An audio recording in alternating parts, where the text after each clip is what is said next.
અહીંયા જોઈ શકો છો કે જૈમિક અને નીલ બંને બેસી ગયા છે આપણે તોરણ બનાવવા માટે. તો 5-5ના જો પાન લઈને થપ્પી કરી દીધી છે અને પછી આવી રીતે બનાવવા માંડશે. કેમ કેટલા બન્યા? એક બન્યું? ના, એક અધૂરું રાખીને પેલા મેં કીધું કરી હા, પાન બધા ચૂંટી લો એમ ને. ઓકે, થોડાક આટલે સરખા થઈ જાય એટલે પછી જ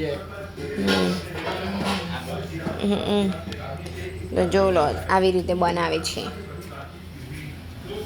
આવી રીતે ગાંઠ રાખીને પછી ગાંઠ બાંધી જ રાખવાનું. ગાંઠ બાંધી રાખવાનું. બસ જો મસ્ત મજાનું જો.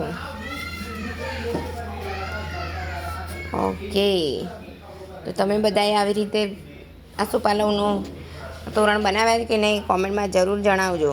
કેમ જયમેક? કાલે બેસતા વરસના દિવસે આપણે બધે બાંધી દેવાનું.